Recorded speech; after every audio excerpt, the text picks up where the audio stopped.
Hello everyone, this is Daughter Darkness, and today I'm going to be reviewing episode 8 of series 11 of Doctor Who, that is, The Witchfinders.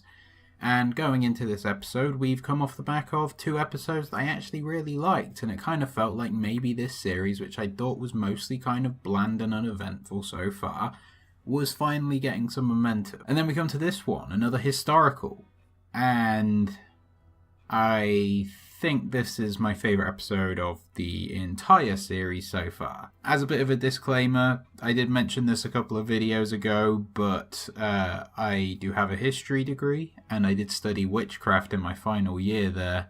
So it's a historical topic I find quite interesting, so there is that kind of bias in favour of this over the other historicals, certainly. But still, in the episode itself, we get thrown straight into a witch trial. We have a couple of minutes in like a Sunday festival, and then we go and have the dunking that generally is done at the witch trial at one end of the river, while the other end all the people are watching. And as these things go, it was fairly accurate. You know, even small things like saying, if the person is found guilty of being a witch, then they'll be hanged. That's accurate because a lot of people tend to think it's burning, but in England, it was hanging. So just a tiny detail like that made me happy right off the bat. And the general climate of fear and the real sort of belief of Satan's existence in everyday life through these witches, it was really well done. And again, I think it's really good that we spent about half the episode just living here with the characters, not worrying about alien threats or anything like that until a little bit later. Of course, the alien threat had had its impact before they'd even arrived, but still, the shots and the scenery and everything just really did a good job of adding and building this sort of gloomy atmosphere that the episode was going for. And then we come to James I, who is probably the historical heavyweight in this episode, and he's a historical celebrity, the second time in this series that we've met one. And I think, the actor did a really good job. I think as a character, he did well. It was nice that they did actually try to make him feel like a human, because a lot of the time they tend to caricature these people, whether it's sort of making them a little bit more heroic than they should be or a little bit more villainous. In this kind of context, it would have been very easy to make James I just be a kind of crazy, cackling, evil person. But yeah, he's a person, even though we're focusing on one of the darker sides of his reign. There's just one thing that did kind of drag it down a little bit for me every time he opened his mouth, because they seem to have forgotten that James I was Scottish. And therefore he should probably have been talking in a Scottish accent, and one better than the one that I just did, of course. Very unlikely he would be going around speaking like this and all that. It's still a nitpick at the end of the day. It's not something that dragged the entire episode down. It just took me out of it a little bit at first.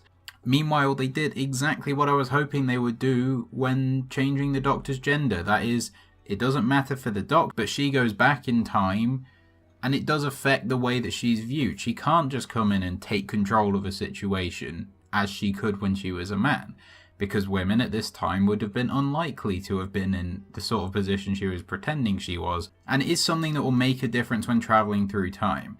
And it's something that is good that the Doctor is actually finding, that going to places where women weren't necessarily as respected as they could be now, it does make things difficult for her. So then Graham's kind of in the awkward position where he's the boss effectively in this episode because, well, he's the older man, so chances are at this sort of time he would have been the one in charge. And he was quite enjoyable in this episode, although I was sort of disappointed that he didn't have an emotional tie to the history of this one, because with the previous 2 historicals, with Rosa, it obviously very deeply affected Ryan, and Yaz was obviously meeting her grandmother in Demons of the Punjab. It would have been nice to have some sort of level of personal involvement in this episode, which they sort of tried to do by having him, I visited this area once. I didn't know anything about this, though. I went on a history trip. Well, wow, what amazing ties you've got to this period, Graham. So we do have an alien threat in this episode, which was something I was originally hoping to avoid. I thought, okay, could we just have a pure historical now? We've had 2 really good historical focused episodes with a little bit of alien thrown in, but here I actually think that the alien threat worked much better than it did in Demons of the Punjab. The aliens themselves, I'll get onto later, weren't amazing or anything, but it makes sense when you're talking about witchcraft, because this is what witchcraft was. If something was a bit unusual, or, something was going wrong, witchcraft was something to blame it on, because it was the scapegoat that existed then, that people would use to kind of go against. Oh, famine must be because of witches, and so on. James I in particular was obviously extremely paranoid about witchcraft, so even right at the end when he sees the aliens going around, he thinks that they're still witches. So yeah, that's really the biggest strength of this episode, beyond everything else. The difficult historical topic, one that I'm well versed in and genuinely interested in, really portrayed quite well, considering this is a 50-minute episode of a family drama. The alien stuff is brought into the story well in a natural way. The presentation of everything is just really, really good. Although, talking about the main characters briefly, I talked a bit about the Doctor and Graham, who are both enjoyable enough. I still pretty much stand by what I said last week. But strangely enough, I think that Yaz might be my favourite character in this series. And it took me so long to even care about her at all, and now I feel like if say a character died at the end of this series, she's the one I would care about the most, and that's just kind of odd that this has happened, because of, I spent the first 5 odd episodes going, well, she's just kind of here along for the ride, isn't she? But she seems to be like the strongest, she's the most independent out of them. Like, the moment I liked was when they were going to this house, and she goes, no, there's this girl whose mother's just been killed because of a trumped up charge. Can I go talk to her? That sort of thing is something that I like. This isn't me saying that I have an issue with Ryan or Graham or anything, but I just feel like she has now become, suddenly over the past 3 episodes, the standout person.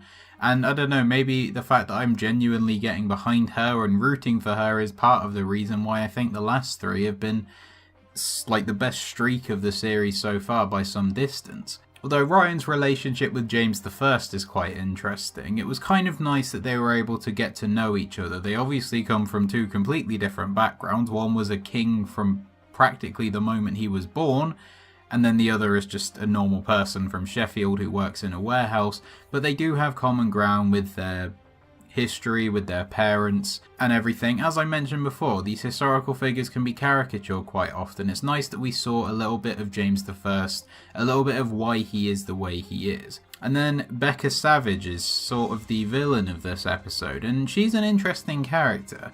As she's a woman who is now the local landowner that the town is sort of subservient to, it's a strange position for her, and it's one that would probably be a bit of an adjustment for the normal people as well, because they would be used to answering to a man. And again, her reaction to unusual things, even though she's obviously deeply involved in the witchcraft and everything, as, this must be Satan, and that's good. Even, the idea that she's killing people and she's holding these witch trials and all that, it's true to life, because that is, witchcraft was definitely used politically for people to gain advantages, because I guess private email servers didn't exist in the 17th century, so you had to come up with something else to hate your opponent with. And then Willa, she's a nice character too. She kind of reminds me of a Shielder, but only from The Girl Who Died, not in her later appearances.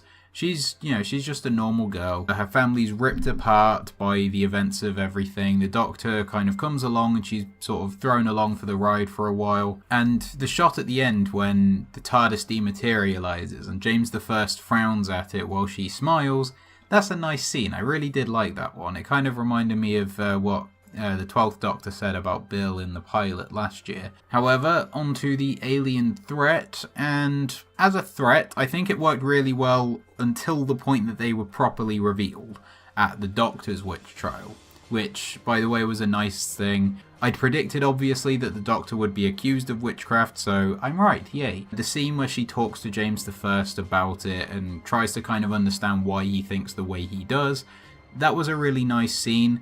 But then the moment comes and you actually see the Morax, and a bit rubbish. Like, design-wise, they're fine. The deep voice that they have to talk with is a little bit, it's a little bit cheesy. A little bit too cheesy. I like my Doctor Who with a bit of cheese, but not too much. The actual idea of the aliens being imprisoned by the environment, and then someone completely unknowingly sort of chops down a tree and that triggers all of this, that's a nice idea. But the problem is, because the focus has been so much on the witches and the witchcraft and witch trials and all that kind of stuff, it means that we've only got a few minutes right at the end to actually deal with this alien threat, so it does kind of end up wrapping up a little bit too neatly, a little bit too quickly, which again is just a problem with these stories being so short. You know, if this was a classic era story, then we'd have probably had the whole 4th episode for that to happen, but here we've only got a few minutes. But the thing that they add is the fact that their presence stokes up the witch hunt. It's using the sci-fi and the history in tandem in a really nice way, because the history is actually important. It's not just, oh well, there's an alien, oh they happen to be in the past. The history is actually relevant to why they're a threat and why they appear the way they do and have the impact they do. But the actual aliens, they're functional, but they're nothing special. So, to sum up, yeah, I loved this episode. As a historian, the one thing that I've loved about Series 11 more than anything else is the focus on history. And this is as good as any. And I mean, it's interesting, because I've actually been watching a couple of the pure historicals from the 60s to see how it shapes up to now. And honestly, I find the pure historicals in the 60s to be a little bit boring. But these ones just work really well, and I feel like the alien threat would be better off gone. I don't know if maybe it's because they're really getting into proper issues, whereas the ones in the 60s were a little bit more surface level or something like that, but yeah, this is a really nice thing. I think the historical focused stories have been a very successful experiment, and I hope that they continue next year and that they actually get a pure historical out there at some point, because you don't need an alien threat in every single episode. Whatever the hell's going on next year with all these rumours about Chibnall and Whittaker leaving and whatever, you know, this is an experiment that has 100% paid off, so please continue doing it. And the history is by far the strongest point of this new era of Doctor Who so far. Long may it continue. So what did you think of the Witchfinders? Please leave your thoughts in the comment section below the video. And while you're down there, please like this video if you did.